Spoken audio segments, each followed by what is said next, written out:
having a sense of humor. My brother, who was 3 years junior to me, was a klutz. I mean, the whole time he was growing up. He's not good. Sounds a lot bigger than I am. But anyway, he's the one that would be pushing on the pull door. He was always that kind of kid. My dad was in photography, and he was loading some film in one of these dark bags. I don't know if you've seen those, but it allows you to use use ambient light and load something without having to shut everything off in the dark room. And he'd ask, and he was sitting at the table, sitting on the corner of the chair. And he'd ask my brother to move the chair. So my brother stood up a little. My brother moved the chair. He took it to the other side of the room. Well, my dad wasn't paying attention. He sat down on the floor. And, I mean, it seems like a little thing, but he just started laughing at it. Now, I would have killed my brother. Done that to me. But he just started laughing. He saw the humor in it right away. And I think a lot of times we're quick to be hurt, quick to have our problems. And it's just something sometimes just to sit back and look at the humor of it. You always do it in retrospect. It's always funny. The idea of mixing up your reservations, perhaps, or going to San Antonio. It's a lot more funny than the retelling. It's been encouraging it. But really, life ought to be a lot of fun. And the good times and the bad times as well. It's just really how you look at it. What really makes it. So I have a good sense of humor.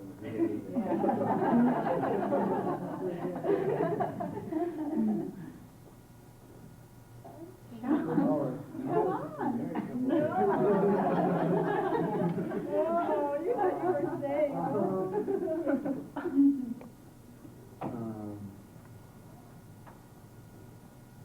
Wow. I think, Okay, go ahead.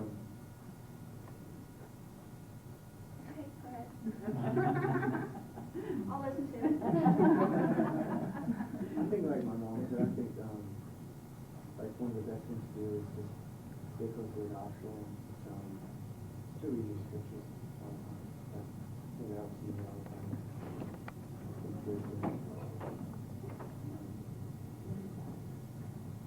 That's my big. Best advice I can give you is what you've already done is marry way over your head. And build a big chicken coop.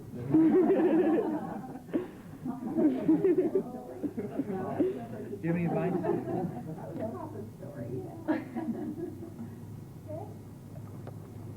What? Do you have any advice for Tell Papa a story about the chicken coop. Why don't you tell it, Dad? You tell us. Be nice to your kids. In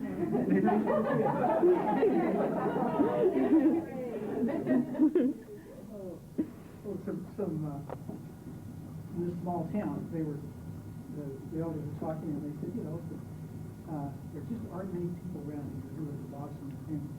And men, who are boss of the family. I think that what we need to do is see this all these staying in. This guy had a whole group of beautiful staying. He said, if we find somebody who's the boss in his family, I'm going to let him have a pick of any of those staying. But if they're not, then they get a chicken. So they went around door to door, time after time. They found out, that the wife was really the boss and was the chicken. Finally, they came to this guy in town who said, yeah, I'm the boss. He really got it. He said, bring us a ring. Wife brought a ring. He said, show the guest that you did that. Okay. I want you to have your pick of any of those status. Wow. I really like that Halloween over there. What about Big Ken, his wife? And what about the young Pink? Oh, yeah, I want the young Pink. Bring him a chicken. That's why Scott's advice was to build a big chicken.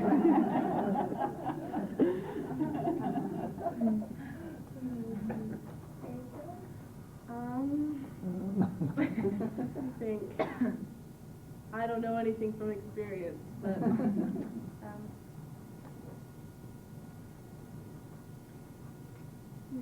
be patient with Snubbly. That's my advice. Be patient with him. Yeah. Be patient with each other. That's good advice.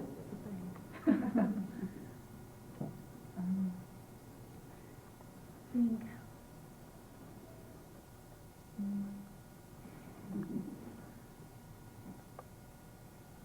I think I'm gonna reinforce what my dad said, have a sense of humor with each other. And I know that they both have a really great sense of humor, so just always have that carried out with you, and also, be patient with each other. It's really important. That's what I was gonna say, so she said it.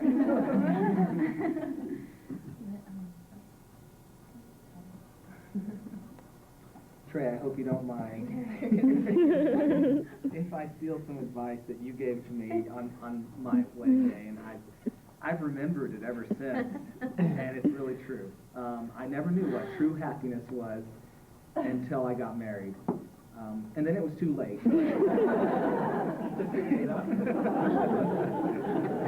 It's really true, huh? Mine was like a joke.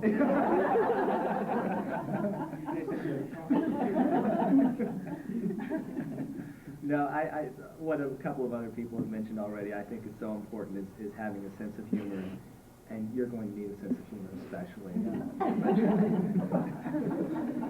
But it really does make a big difference, because there are a lot of things that can be taken seriously that are a lot easier just to laugh at and go away a lot quicker and take care of themselves a lot better that way.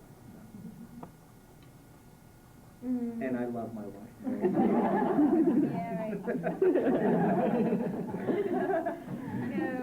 Be best friends, because sometimes, oh gosh, how much longer? No, just remember, nourish your friendship. It's important to nourish your relationship, but the most important thing I think in a marriage is make sure you're best friends. And keep each other first. Just like you would your best friend. I have a couple things that have really helped me from all your experience. I've noticed Still idealistic. the bubble hasn't burst yet. But I think if you pray together, that always brings a really sweet spirit into the marriage. And also what Elise was saying, nourish that friendship. Just take time to sit there and talk, and that's really helped me a lot. Just, sometimes just sit there and talk, and, it's just so much fun, and it just makes life so much happier. And also do kind acts of service for each other, because you really love people more when you serve them. So that's helped me. Yeah. I think for me the best advice that I received on my dinner with Scott is keep the toilet seat down. I take that one step farther. I've just learned that just the littlest acts of service seem to make the biggest difference. Just the littlest things just seem to make me feel a little bit happier. Can I give my advice before we get down to the end of the table?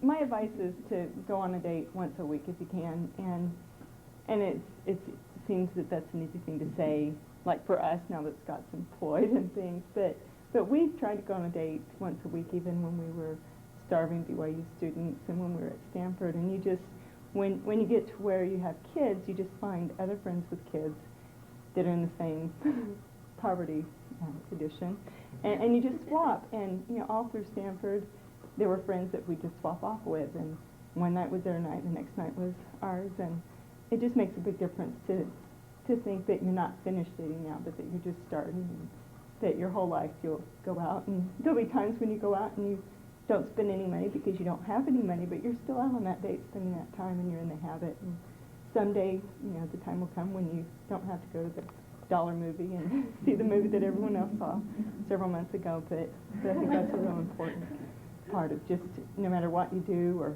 how you do it, just to get out the two of you and continue that dating courtship. Well, see, this is Papa's advice, but when you're wrong, admit it. When you're right, shut up.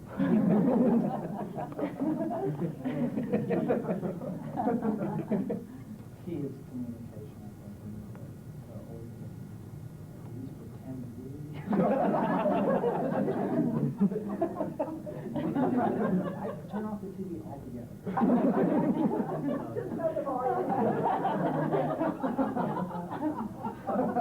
In the middle of the game.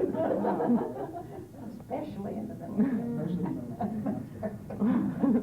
I didn't know you really care.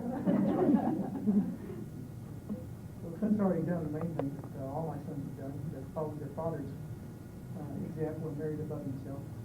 And it's a great line. His father said, life is a joy, right? And I think if you have this love and respect for each other, that you sing and your brothers, you're going to all this advice is great. You just need to love each other and take care of each other, do things for each other, and as much as you think you love each other now, you'll grow, and even the bad things will be fun. Maybe not at the time, but they turn out to be fun. I know that one thing that sticks in my mind so much that it could have been a really bad situation is when Sally was pregnant with we were going to church one night to a Boy Scout thing, and she was 10 months pregnant. It goes 10 months.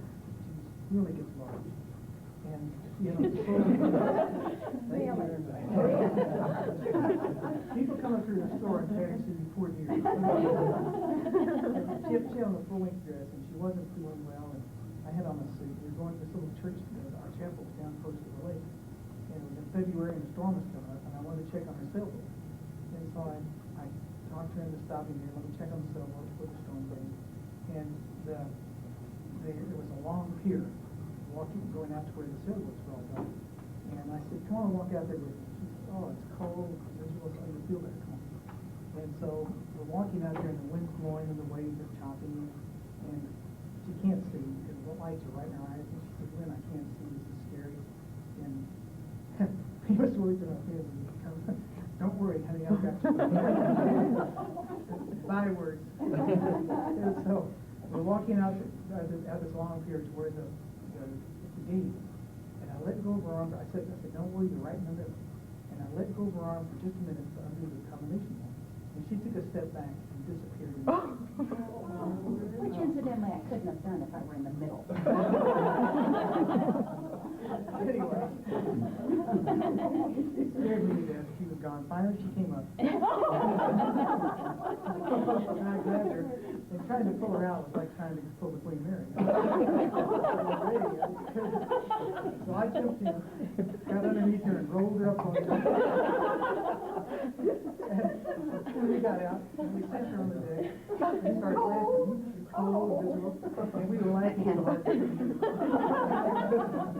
And there was one guy out there who was working on a sailboat, and he never came over. I guess he thought we were drunk. He never came over to see if we were okay. I had to take Sally back and left her and change clothes and went back to Boy Scout. There was just such a wonderful attitude for her to have. And of course, she did put the needle in several times here, and but don't worry, you got me. Down the good end, just tell her. No matter how bad things look, I said, don't worry, Sally. You can always reassure her. But I just know that you guys are going to have a great happy day.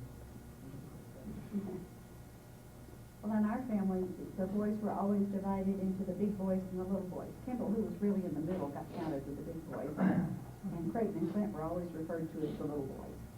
And I thought it was so funny recently because we had gotten some bad news, and Trey called all the big boys, but he didn't call. I said, well, did you talk to Creighton and Clint? And he said, no, I didn't want the little boys to worry. The little boys turned out to be the biggest. I don't have any different advice to add. Just follow, I think that somebody mentioned, just follow the examples that you had around you, your grandparents and your parents' marriages. You've seen some wonderful marriages, and follow those examples. We love you. You guys like to respond to all this? You like that?